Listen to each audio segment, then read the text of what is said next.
চলতি বছরের সেপ্টেম্বর থেকে আমেরিকার H-1B ভিসার আবেদন ফি ছুঁতে চলেছে $1,00,000, যা আগের চেয়ে প্রায় 20 গুণ বেশি। ইমিগ্রেশন ইতিহাসের এই নজিরবিহীন ধাক্কা কি কেবল আমেরিকানদের চাকরি বাঁচানোর লক্ষ্যে, নাকি নিজের পায়ে নিজেই কুড়ুল মারছেন ডোনাল্ড ট্রাম্প? যেখানে গুগল, মেটা বা মাইক্রোসফটের মতো টেক জায়ান্টরা ভারতীয় মেধার উপর নির্ভরশীল, সেখানে এই কঠোর নীতি কি আমেরিকাকে প্রযুক্তিগত দেউলিয়া হওয়ার দিকে ক্রমশ ঠেলে দিচ্ছে? আদেও কি এ বিষয়ে ডোনাল্ড ট্রাম্পের জ্ঞানচক্ষু খুলবে কখনো, নাকি ভারতকে বেকায়দায় ফেলতে গিয়ে নিজের কবর নিজেই খুঁড়ছে আমেরিকা?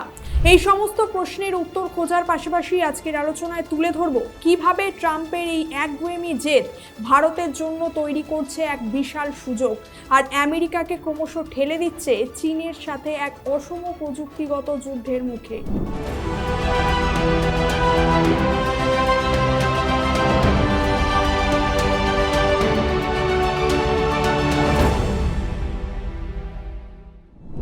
ট্রাম্পের ভয় ভারতীয়রা নাকি তাদের দেশের কর্মীদের চাকরি কেড়ে নিচ্ছে, আর এর ফলে ট্রাম্পের প্রজেক্ট ফায়ারওয়াল এবং H-1B জালিয়াতি তদন্তের ফলে সাধারণ ভারতীয়দেরও সন্দেহের চোখেই দেখা হচ্ছে। সম্প্রতি ডোনাল্ড ট্রাম্প ফের দ্বিতীয় মেয়াদে H-1B ভিসার ওপর অত্যাধিক ফি এবং কঠোর রুলস অ্যান্ড রেগুলেশন চাপিয়েছে। অর্থাৎ গত বছরের সেপ্টেম্বর থেকে কার্যকর হওয়া H-1B ভিসার ওপর $1,00,000 আবেদন ফি ধার্য করা হয়েছে, যা আগের তুলনায় প্রায় 20 গুণ বেশি। ইমিগ্রেশন ইতিহাসে এটা একটা বিশাল ধাক্কা বলেই মনে করছেন বিশেষজ্ঞ মহল। ট্রাম্পের এই নীতিকে আরও কঠোর করার মূল লক্ষ্য হলো আমেরিকার বাইরে যে সমস্ত দেশ রয়েছে, বিশেষ করে ভারতীয় যে সমস্ত এমপ্লয়ি রয়েছে যারা আমেরিকার বিভিন্ন বড় বড় কোম্পানিগুলিতে চাকরি করে, তাদের নিয়োগ আরও ব্যয়বহুল করে তোলা, যাতে আমেরিকান কোম্পানিগুলো ভারতসহ বিভিন্ন বৈদেশিক দেশগুলোর থেকে ট্যালেন্টেড এমপ্লয়িদের নিয়োগ করতে আর না পারে নিজেদের কোম্পানিতে। এর বদলে যেন তাদের নিজের দেশেরই লোকজনেদেরই নিয়োগ করতে বাধ্য হতে হয় তাদের। এক্ষেত্রে আমেরিকার নেশন ফার্স্ট নীতি কাজ করছে, তবে এতে যে আমেরিকারই প্রযুক্তিতে একটা বড় প্রভাব পড়তে চলেছে তা হয়তো ডোনাল্ড ট্রাম্পের এখনো ধারণার বাইরে। ইউএস এর ব্যুরো অফ লেবার স্ট্যাটিস্টিক্সের একটা রিপোর্ট বলছে 2025 সালের অগস্ট মাসের তথ্য অনুযায়ী আমেরিকায় কর্মসংস্থানের বাজারে এক বড় সড় ধস নেমেছে। মে এবং জুন মাসে 3 লক্ষ চাকরির একটি বড় অংশই শেষ পর্যন্ত বাস্তবায়িতই হয়নি। এর আগের বছরগুলোতে মোট H-1B ভিসার 72% ভারতীয় নাগরিকরাই পেত।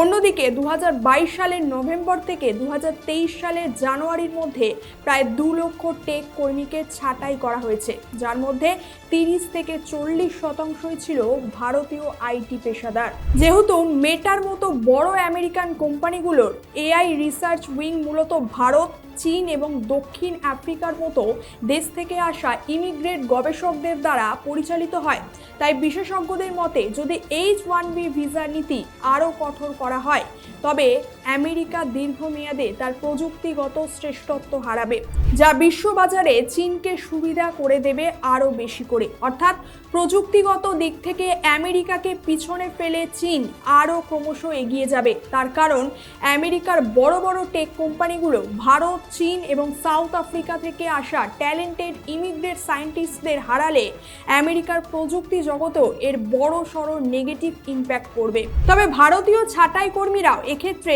কিছু অসুবিধার মুখে পড়তে পারে। তার কারণ ছাঁটাই হওয়া কর্মীদের জন্য 60 দিনের গ্রেস পিরিয়ড এবং পুনরায় চাকরি খোঁজার সময়ও কমিয়ে দেওয়া হয়েছে আমেরিকার তরফ থেকে, যার ফলে হাজার হাজার ভারতীয় কর্মী সরাসরি নির্বাসনের ঝুঁকিতেও রয়েছে এই মুহূর্তে। তবে আমি বলবো আমেরিকার ভিসা নীতির এই আমূল পরিবর্তন বরং ভারতের জন্য শাপে বরই হতে পারে। তার কারণ আমেরিকার এই কঠোর ভিসা নীতি ভারতকে তার মেধা ধরে রাখতে এক প্রকার সাহায্যই করবে। এর কারণ অনেক বিশ্লেষকদের মতে যদি ভারতের মেধাবী ছাত্ররা আমেরিকায় যাওয়ার সুযোগই না পায় তবে তারা ভারতেই স্টার্টআপ এবং ইনোভেশনের কাজে মন দেবে, যা ভারতের দীর্ঘমেয়াদী অর্থনৈতিক সমৃদ্ধিতেও ভালো ফল এনে দেবে। তবে অন্যদিকে মার্কিন কোম্পানিগুলো যেমন গুগল, মাইক্রোসফট, মেটা যদি আমেরিকায় ভারতীয়দের নিয়োগ করতে না পারে তবে তারা কাজের ধরনেও পরিবর্তন আনবে।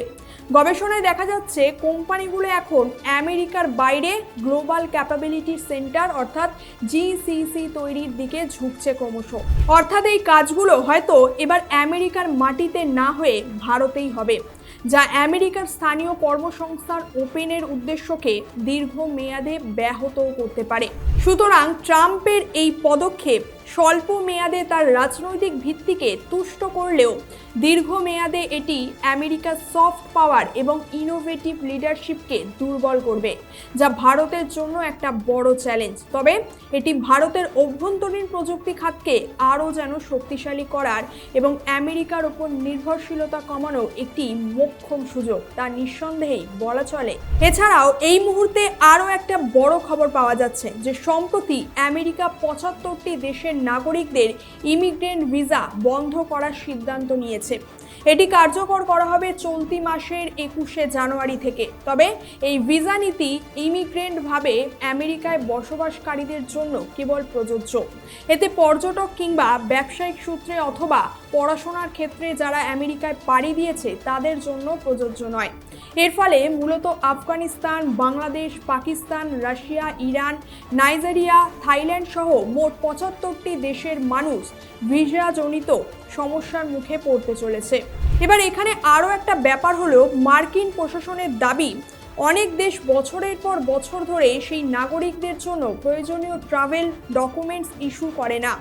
এর ফলে যে সমস্ত অবৈধ অনুপ্রবেশকারীরা কিংবা কোনো ক্রাইমের সঙ্গে যুক্ত ব্যক্তিরা আমেরিকায় গিয়ে সেখানকার মার্কিন ডিটেনশন সেন্টারে গিয়ে মাসের পর মাস আটকে রয়েছে, তাদের পিছনে আমেরিকার প্রচুর অর্থ খরচ হয়ে যাচ্ছে এবং সেই কারণে মার্কিন যুক্তরাষ্ট্র মনে করছে সেখানে যেই সব অপরাধীকে কিংবা অবৈধ অনুপ্রবেশকারীদের মার্কিন আদালত সেই দেশ ছেড়ে নিজের দেশে ফিরে যাওয়ার নির্দেশ বা রায় দিয়েছে, সেই নির্দেশ মেনে নিজের দেশে ফিরে না যাওয়ার আমেরিকার অভ্যন্তরীণ নিরাপত্তা ব্যাহত হচ্ছে।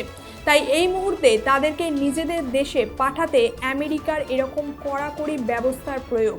অর্থাৎ জিওপলিটিক্যাল অ্যাঙ্গেলে এই বিষয়টা দেখতে গেলে সারা বিশ্বের কাছে আমেরিকা নিজেদের পাওয়ারকে কাজে লাগিয়ে কর্তৃত্ব ফলাতে চাইছে এবং তাদের এই ইমিগ্রেশন ডিপ্লোমেসিকে হাতিয়ার করে বিভিন্ন দেশের ওপর চাপ তৈরির চেষ্টাও করে চলেছে ক্রমশ আমেরিকা। সুতরাং এখন একটা বিষয় এখানে স্পষ্ট যে গোটা বিশ্বের সামনে এখন আমেরিকা যে কোনো বিষয়ের ওপরই দাদাগিরি ফলাতে শুরু করে দিয়েছে। আজকের আলোচনার বিষয় এখানেই শেষ করছি। এ বিষয়ে আপনার কোনো মতামত কিংবা প্রশ্ন থাকলে তা অবশ্যই কমেন্ট করে জানাবেন। আর এই ধরনের বিভিন্ন তথ্য নিয়ে বিস্তারিত আলোচনার ভিডিও পেতে এবং ইন্টারন্যাশনাল রিলেশন নিয়ে সহজ ব্যাখ্যা পেতে আমাদের চ্যানেলটিকে অবশ্যই সাবস্ক্রাইব করবেন। দেখা হচ্ছে পরের কোনো একটি ভিডিওতে। ধন্যবাদ, সকলে ভালো থাকবেন।